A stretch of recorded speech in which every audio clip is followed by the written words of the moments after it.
But anyways, let's move into the final topic. And again, if you stick with us so far, or you're just joining us on YouTube, don't forget to rate us 5 stars on YouTube, The Fast Break, The Onside Kick, The Primetime Podcast, and The Rick and Johnny Podcast. And if you are on YouTube, check out The Outcast. Buzz and Juice put out a great podcast every single week. But boys, let's get into the final topic. We're talking about, should the Celtics trade up for Mo Bamba? A report came out saying that the Celtics are intrigued by the big man from Texas. And Ricky, we know you love Mo Bamba. We know that Boston does have some ammo. Obviously, they have a ton of wings now. Gordon Hayward. You look at Jason Tatum. You look at Jaylen Brown. You look at Terry Rozier, who had a fantastic playoffs outside of the last 2 games. They have a lot of ammunition. They don't have a pick in the at least in the top 10, but they do have a lot of ammunition when it comes to their players and also future picks. So it might be possible, might be a little bit difficult, but do you think that the Celtics should trade up for Mo Bamba? Isn't a nice fit? I'm going to say yes, and just to go one Shocker. step. I don't think you said no higher, to any of these trades. What I'm going to say is I'm going to go one step higher, Sean. Tinfoil Ricky has a trade for you. So here's what I think is going to happen. This is me putting my predictor hat on.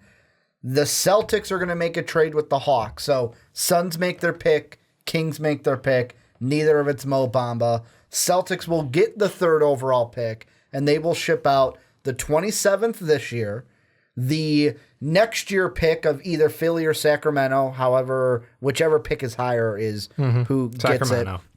So it's either one of those picks, and then next year's Memphis pick as well. So if you're the Hawks, you're getting a 1st rounder this year, 2 firsts next year, one of those being the Kings. And the Grizzlies, even if it's like a 14, even if it's like a 16, you're still getting a first-round pick. Well, if it's not, then you get it next year. Yeah. You get 3 first-rounders just for Mo Bamba, and that's who the Celtics will take. Why would Atlanta do that? They already have, even in the back half of the lottery, they have, I think, 2 picks from Minnesota and then Houston. So they have 2 picks from at 19 and 30. So why are they trading back again? Why wouldn't they take a guy who should be a 1-star now when your team needs a star now? Because also one of the more deeper drafts. So with that trade, the reason why I kind of thought that one up was the Hawks right now are not going, their roster is not going to compete. So instead of taking one player here at 3, let me get another pick later. Let me get 2 picks and basically do the Boston thing. You want 3 first-rounders in the back half of this draft. Let me just go ahead, hedge my bets. Let me go and get additional assets for the future and kind of build this team through the draft. Now, the interesting thing for me with this trade is if it's the Hawks, because that's the one team that people are targeting in the top 3 to maybe trade. Yeah. If the Celtics and the Hawks made a deal for Mo Bamba, would they have to include Dennis Schroeder in that? And if the Celtics, I would say, no way, I'm not trading for Mo Bamba. I don't think Boston could even take on that salary because right now they're paying 3 guys over $20 million in Al Horford, Gordon Hayward, and Kyrie Irving. And then they're going to have to bring on $15.5 million in Dennis Schroeder, and he's going to back up Kyrie Irving? Well, no, it would be Marcus Morris. It would be Terry Rozier would be the 2 that you're looking to trade. So it'd be them and the picks for Rozier in the 3rd. Terry Rozier. Okay. Yeah. Marcus Morris. Yep. 3 future picks, and then Dennis Schroeder in the 3rd. Yeah, so it's basically the picks for the pick, and then if the Hawks wanted Schroeder in, all right, we'll give you Scary Terry and Marcus Morris. I'm not saying I would make that trade, but that's how it could work. Dave, would you do that? To me, it's like Scary Terry is the same age as Dennis. Nope. Thank you.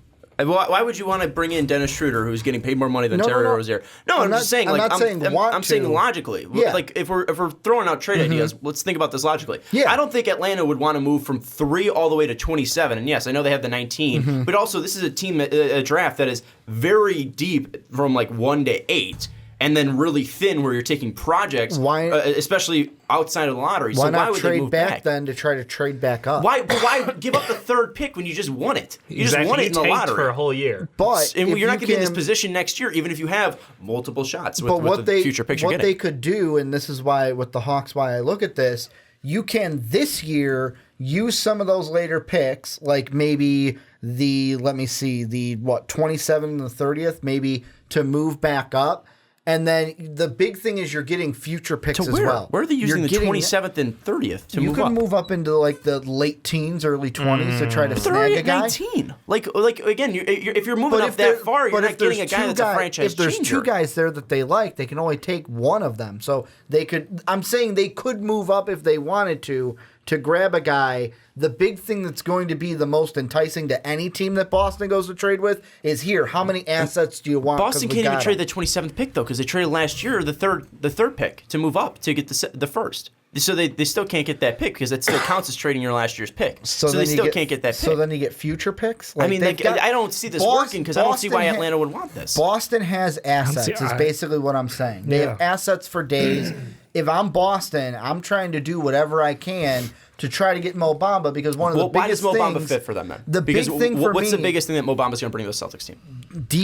A defensive interior. The big thing in that Cleveland series was LeBron had his way. So to me, I'm not saying Mo Bamba's going to do this right away, but yes, he's going to develop a shot offensively. But defensively, LeBron drives to the hole, boom, my defensive center is there. Then you can move Al Horford out to the 4, and then you have your Gordon Hayward, your Kyrie, and both of your Browns and Tatum. Dave, I'm going to try to go to you. Hopefully you're get a cough out there. Yeah. I can talk a little. What are your thoughts about Mo Bamba on the Celtics team? How does he affect it? I mean, is this a guy that you think can fit in the Celtics team and at least make an impact? Because if you're going to have to give up Rozier, if you're going to have to give up Morris, these are guys that were making massive impacts on your team during the playoffs. Yeah. Is Mo Bamba going to be able to step in and make that impact that you need right away as a first-year player? Nope. So should they make this move? Soaking wet. I can't see how he's going to be able to stop anyone on the interior because he doesn't have the body to do it yet. He is a project. He is someone who down the road could be the best center in this draft, but right now is a project. He is long. Yes. He has good defensive IQ. Yup. Does he have a shot? Nope. So you're telling me that we're going to go after... He has a shot. Not right now, he doesn't. He was 27% last year. He was a pretty decent free throw shooter, and he's been working on it a little bit. I mean, it's not Does he have a shot right now? Well, it's not like Ja bad, where Ja doesn't have a shot at all. I mean, Ja has a better shot than he does. I don't know about that. I mean, it's in its the silkiest, smoothest move. It's in its early stages. He's going to have to develop it. He's not going to be an efficient shooter for a bit. My point being that he can't help you win now. So trading away two pieces in Terry Rozier and Marcus Morris does not make sense for this team. I think the trade of giving away your future is anti-Danny Ainge, first off. Secondly, I don't think, like you said, the Hawks mortgaging their best pick in years, their best chance at getting a superstar for this team, it doesn't seem likely to have. And you said even it's a deep draft.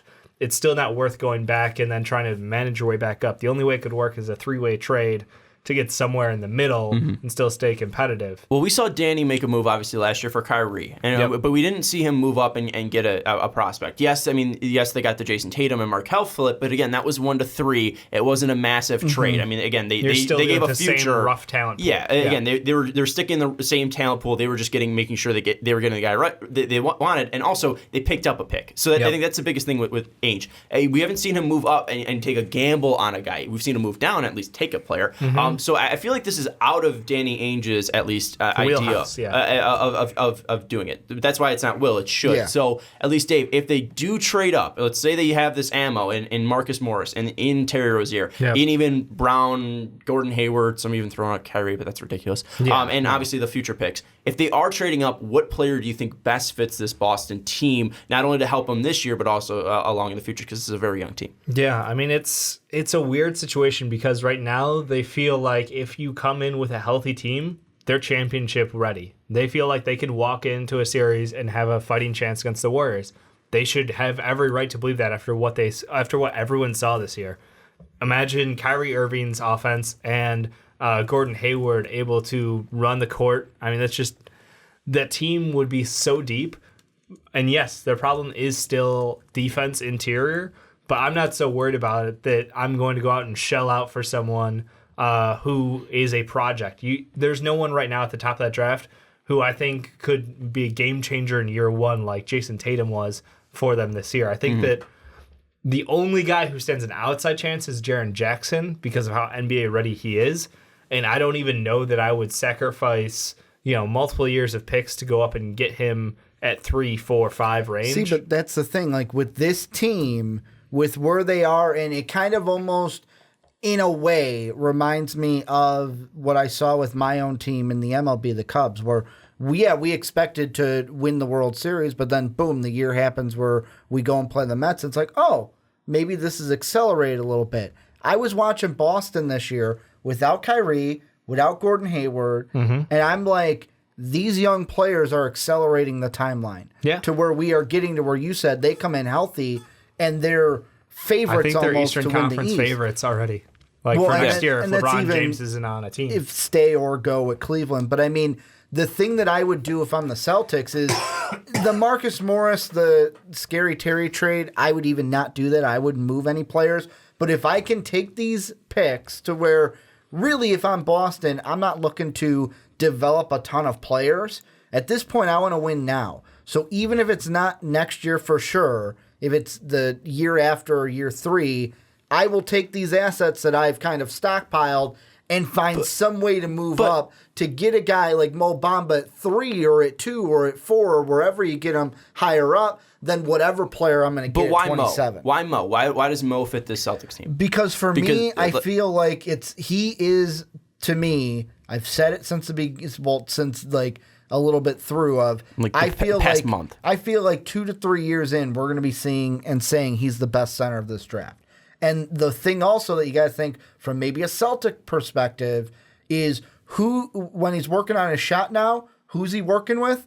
The same guy that helped Jason Tatum. So, I mean, with that too of in there. Tatum's shot wasn't broken. No. So I'm not saying it's shot in the broken. game. The trainer that he worked with coming into the draft. It's the same guy that helped Tatum with his shot. What I'm saying is Tatum's shot was already but what I'm pretty saying damn is smooth. he's working with the same guy. So Danny Ainge is probably sitting there too going, hey, I like this kid. He's working with the same guy that worked with Jason Tatum, and look where Jason Tatum has been. And even if he's not my starting center, I can develop him and I can take on one project on this team because of where our timeline is at. I get what you're saying, and this is just arguing for argument's sake, but I'm just saying, like, there's the same trainer that Jason Tatum worked with, but also there wasn't much to fix, and that's all I'm saying. It's just me to be argue. Yeah.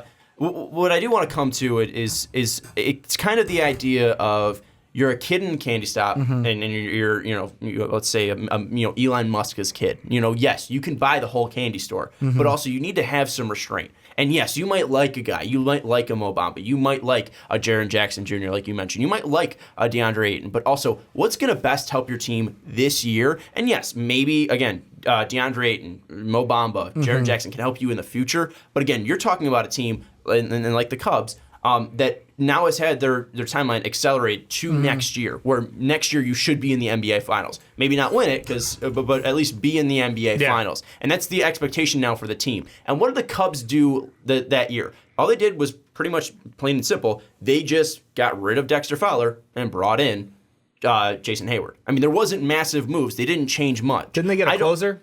They also got Wade Aroldis Davis. Chapman. We got rid of Dexter Fowler after we won the World Series. Yeah, okay. No, because Jason Hayward was on the team. No, Jason Hayward was in the rain delay. Come on, buddy. I know. Dexter Fowler wasn't on the team, was he? Dexter Fowler got the contract after the World Series. Because he was our leadoff guy, but that's baseball. That's Anyways, what I was saying, though, is they added veterans. They added veterans to make their teams more solid. And kind of the debate, I know this is prospect to prospect, but I'm going to say it anyways. Yep. The whole thing of saying, like, oh, well, he's a rookie, he's not going to compete. Did we expect JT to play like he did this year in the playoffs? Not to this level. I expect him to play, but like he stepped way did we above. expect him to play at that level? So maybe if Danny Ainge, who has already hit once and knows kind of how to pick the prospects, it seems of late, Jaylen Brown, who we all thought was going to be almost not bust, but close. No, we understand that Danny Ainge has been able to hit. I mean, even Terry Rozier, he picked Terry Rozier. Like again, we're not saying that he doesn't know quality prospects. He does. But again, it's how much does it cost to get you those prospects? Again, he picked Terry Rozier because Terry Rozier was available. He traded down because he knew Jason Tatum was going to be available. Jaylen Brown was there for them to pick. So that's the one thing is, again, they were already in those positions. They're going to have to put themselves in the position now to go up and get Mo Bamba. And you're trading away a ton of capital to get one guy to bring him in. I don't think they should be trading him to get it because I don't think this is going to help your team next year. I think that's the biggest thing. Again, what did the Cubs go and do? Again, I know I screwed that up. Sorry, Cubs fans, and sorry, everybody, that I screwed around with it. I screwed up. But the one thing that I do want to say is they brought in veterans to help this team. They didn't go out and get a young guy that's now going to have a ton of pressure and be forced into the starting lineup. Can Brad Stevens get the most out of him? Yes, we've seen that with Avery Bradley, we've seen that with Jay Crowder, we've seen that with Isaiah Thomas. But I'm saying you could still. There's not the enough whole reason they veterans. lost the series. You They said didn't have the yourself veterans. they didn't have enough veterans out there. They lost because they're too immature. But here's so the thing: add is the there veterans in any? there. Is there any big in free agency this They year? don't have money to spend. Now, I know that. And that's why, for me, if I'm looking at this team and I know that it's all about I go over who's the best player over need. But this team, the one thing I still think they need is a confident big that they can rely on all the time besides Al Horford. And for me, if I'm picking 27th, I'd rather go ahead and use these assets that I got and use them because I'm going to turn the analogy that you did. Elon Musk kid, yeah, he can buy the whole candy store, but you got to have some restraint. Or do you want to be on the other side of you're at the auction, you're sitting there, Mo Bamba comes up, and you're like, oh, no, I'm not going to get it. I'm going to hold on to everything. And then he gets drafted by another team. But yeah, that's the risk you're taking. What's the point? My point is, do you want to show some restraint and say, oh, you can't? Or on the other side you're giving up so much capital is the point. But what is that capital going to do for that them? capital is going to be able to get you more veterans. That capital is going to help you win a title next year. Because again, I look at that series. The Cavs didn't lose because of big men. Yes, I mean, would it help to have a bigger presence? To stop LeBron James driving the bucket? Yes, but I mean, then again, Aaron Baines was a key contributor. Marcus Morris was a key contributor. Yeah. You're going to trade away a guy that was stopping LeBron James for 4 or 5 games of that year, and then also again, Al Horford has been great. Yeah. Al Horford's been unspokenly great. To throw it in there, Al Horford's contract right now, you'd come in and you'd have Mo Bamba, then a second year with Al Horford, and then that third year. What's going to happen in 2020? Is Al Horford coming back? Are they going to get rid of him? That's the thing that all these assets for the future are vital because they have Kyrie Irving, who's going to be who's a huge contract now, who you're going to have to probably pay max to. You have Gordon Hayward, who you just signed to a huge contract. You have Al Horford, who will be on that huge contract, and yes, he'll take a step down on salary. But then as soon as he does that, you look up, I guess I have to match Jaylen Brown's offers out there. The next year, I have to match Jason Tatum's offers. And then the year after that, I have to match Mo Bamba's if he pans out. So these future assets are the next building blocks of this team. You need to keep the contracts flowing that way because you can afford to pay max contracts to max players. And I think one thing, too, is, again, those future picks, you can turn those into veterans. You can turn those three picks. You can take those 3 picks and then turn them into veterans that are on a better contract. Hey, maybe the Clippers don't have that great of a year. Maybe Lou Will can come off and provide great scoring from you off the bench, and he's a veteran presence there. Maybe a Pat Bev is a guy that you can bring in, and Marcus Smart leaves, you can bring in a guy in Pat Bev who has a really nice contract. I mean, obviously if it's a 10th pick, you're not going to trade that for Pat Bev, but if that falls down a little bit, that's going to help you. And also, if we're talking about big men, you still have the 27th pick, and we still see guys late in the draft, and even guys that might be in the second round, that are big men that might be projects where you can develop. I mean, let's look at Brandon McCoy, a guy that's 7 feet tall, pretty damn athletic, long wingspan. He might be in that area where you can help build him up. He's going to be on a smaller contract than Mo Bamba will be as a rookie, and also probably demand less money than Mo Bamba will, and he's a guy that you could possibly take in and develop. Maybe you make a move to move up, and maybe not all the way to 3, but maybe a guy that you love, Mitchell Robinson, who's absolutely balled out, maybe you make a move up to get him and possibly, bring him on. Again, smaller contract, and maybe he's going to take more time to develop because he's a kid coming straight out of high school. Again, a year off. But he hasn't played in college, so I'm going to say straight out of high school. He's a guy that, again, he's going to cost less right away, and maybe he'll cost less in the future. That's still going to be an addition to your team that you can still bring on veterans to help this team. I think trading up and giving away 3 futures, Marcus Morris and Terry Rozier, is just short-sighted because, again, Terry Rozier can help you trade and possibly get a solid veteran on a younger contract on a longer contract where Terry Rozier's contract is going to come up soon and you won't have to pay him because yes, a team's going to get a possible starter and maybe even a star in Terry Rozier. Again, we'll see. We'll see. Because again, the last couple games he wasn't great. Ups and downs, but for sure. He showed out. He balled out, and he might be a guy that thrives in Brad Stevens' system and thrives in Boston and doesn't really step out. But you can possibly trade him and get a veteran that's going to help your team. I just feel like giving up that much capital to go up and get any big man, not Mo Bamba, not Jaren Jackson, any big man, I think is just foolish. Because again, you have so much capital where you can turn that into more players that can help your team next year, rather than draft a guy that, yes, might be a star down the future. But again, if we're talking about Mo Bamba, there's a lot that he needs to grow and develop. Would Boston be the right place? Hell yeah, because they've done it so far. But also, it's just something where you're taking so much and putting it all into one player, where if it pans out, then Danny Ainge starts looking foolish. It doesn't seem like a Danny Ainge move to me. Well, and that's why I'm on the side of, first off, it fits, to me, the biggest need that the Celtics team has. Then also, to me, you're at this point where it's like, you know what? I can hang on to all these assets and be fine. But if I'm truly going to put this team over that next level, we gotta shake things up a little bit, or we gotta take that risk. And for me, I'm gonna take these assets. I'm going to go out, get the guy I want, because, yeah, you mentioned McCoy. Yeah, you mentioned Mitchell Robinson. But guess what? I would take Mo Bamba over either of those guys. And I know you guys would too. That's not what I'm saying. But what I am looking at is, if you like this guy, it comes to any draft, NFL, NBA, anything. If you like a guy and you want a guy and you have the resources to get the guy, then go get the guy. But also, you can make foolish mistakes. Even though the fact that you can go get the guy doesn't mean you should go get the guy. Yes, you can love a guy, but also you can let that guy go. Again, leveraging your future for one guy is not always the best answer. We talk about the Bears consistently going to get their guy. They went from 3 to 2. Like, they didn't mortgage their future. They made one step to move up. Did they get fleeced? Yes. But did they give up future first? No. They didn't fleece their future. They get rid of a couple thirds. Like, that wasn't a thing where you got your guy and you made sure you got your guy, but also that was a smart move, because that's a quarterback. That's a pinnacle. Again, let's go to last year. Yeah. Danny Ainge. He made a move to go get his guy, but also he made smart moves to get a future pick and move down to get his guy. And the thing is, moving up to get your guy, it's going to take so much. And yes, you have the capital, but it's a stupid move, I think. If I was a Boston fan right now, in Danny Ainge is what I would be saying. Because any guy that if Danny Ainge likes the guy, if I'm a Boston fan, I'm sitting there going, must be good enough for me. Scary Terry is panned out. Jaylen Brown is panned out.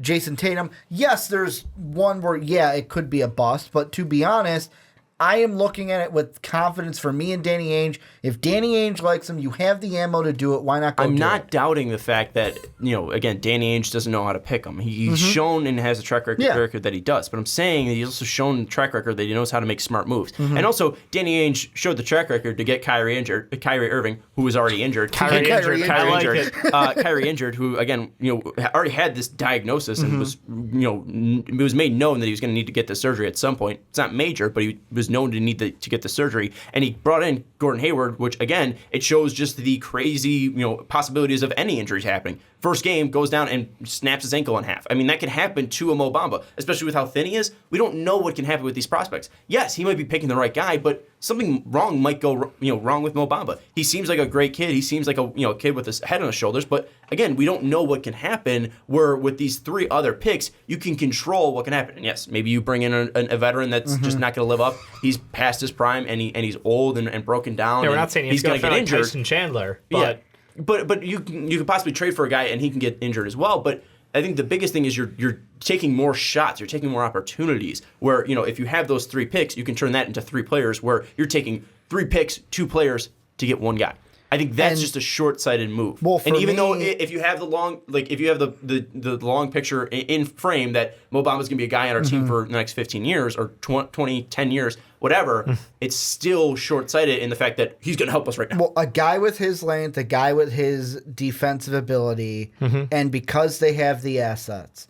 That's why if I'm like the Celtics are in the position to take this risk. All right, so they are in the position to take this risk. And it doesn't mean you need to. I would go ahead and take it, because by sitting there and sitting on your hands, that's not going to help you. But they're not going to sit on the hands. It's Danny Ainge. He's not going to do that. My question is, does adding and sacrificing all these pieces, does that move them closer to winning a championship this year? Yeah, does adding Mo Bamba, getting rid of Marcus Morris, Terry Rozier, and those 3 future picks, does that help them win a finals and beat Golden State and Cleveland in the I don't think so. I'm not going to say for sure, but I'm going to say it puts them in the running. But are they not in the running right now? Year? Better than it would better. You're adding Mo Bamba to this team, but you're losing Marcus Morris. No. I'm saying the trade that I'm going with is just the picks. It in. Just the the picks, not the like I said from the beginning. The Dennis Schroeder thing, So I don't 3 see. picks But if the Hawks for are one. the team, I could see the Hawks trying to swindle a Dennis Schroeder into a deal to get rid of him. I'm just saying, again, I don't see how Atlanta takes that. I don't really see how any team takes that, because even if you're looking at the Grizzlies, yes, the Grizzlies might still think that they're a playoff team, and maybe they do take a Marcus Morris, maybe they do take a Terry Rozier, maybe they do like the future picks. But I think the one thing is that they want a guy that's going to help them right away, and I don't think Marcus Morris is a guy that's going to turn them, into a favorite in the West. I don't think Terry Rozier is going to turn them into a favorite in the West. And moving back, you're passing up the opportunity to draft a guy that's either going to take over from Mike Conley, Marc Gasol, and be the next future star in Memphis. So I just don't see a team that is able to at least take that risk and drop out. Possibly even drop out of the first round, because they can't trade that 27th pick. So I don't think it's a thing that's going to happen, because I don't think Boston has the Memphis, right they'd be assets getting to their move. pick back. Because it's But one of that's- them's a Memphis. That's pick. last year. Like that's next year. I yeah. mean, I don't know. And the thing is, right now, these players. Like, yes, you can look at the 76ers last year and say, okay, if they don't trade that pick, if they don't trade their future pick, they're going to have that for the next draft class. But also, they saw a guy in Markelle Fultz that they thought they can add, and he could be a guy that's going to help them for the future. Again, that seems like a short-sighted move now, because we saw what happened with Markelle Fultz, and we saw what happened with Jason Tatum. We don't know what's going to happen with these guys that you're going to trade up. And also, you're giving away 3 future picks. What if that's the picks 1, 2, and 3? It's very unlikely that's going to happen. What if it's 1, 2, 3, and it lands out in the order where Boston gets that? Now you have the top 3 picks in the NBA draft. Could you imagine the firepower you get for that? Maybe a Kawhi Leonard's out there. I hate to play this card, though, but in that situation, as long as Boston wins a ring, they're not thinking about that. But I don't think Mo Bamba helps them win a ring next year. I think that's the thing, is that next year I think it makes them better than they were now, which pushes them closer to being a championship team. What's funny is that you're pushing the heavy emphasis towards a center as the be-all, end-all solution for this Boston team. And it was not end-all, be-all, but you're saying that's what they need to do to get to a championship. And I'm saying, and what I'm seeing is, yes, what we saw out of the top 8 teams from the playoffs this year was, yes, they had a lot of good big men, but at the same time, those big men also got ran off the court for heavy minutes. See, but I think they went small lineups. So wouldn't a 4, someone who's more flexible, who's one of those tweener guys, be more valuable to this Boston team? If we were talking about any of the bigs in the top, maybe a Marvin Bagley would be the exception, but with Mo Bamba, I feel like he fits the run and gun that teams want to go to. Like, he's a guy that gets the rebound, he's immediately pushing, running down the court, because that's what he's used to in college. That's what he's working on now. So but can he be switched on? Can he defend the 1, the Final 2, thoughts. the 3? I don't think he's defending the 1, but I don't think he's going to be useless out there where we're putting him on the bench. We've seen TT on Curry, unfortunately, during a couple of switches. K-Love yesterday, too. And K-Love was getting Clint Capella, torched. like all these guys, you have in today's NBA, you have to be able to play off the switch and the pick and roll. I'm saying Mo Bamba would be a nice to have, but he's not worth the price tag right now.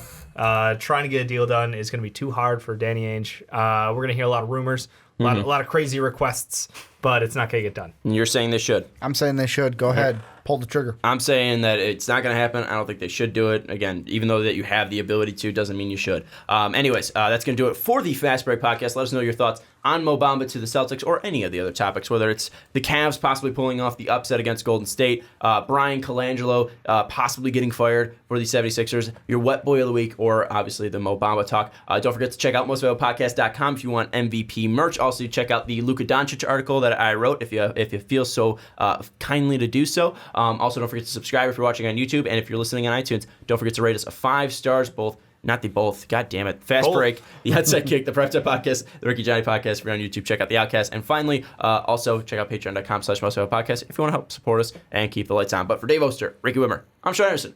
We'll see you next time.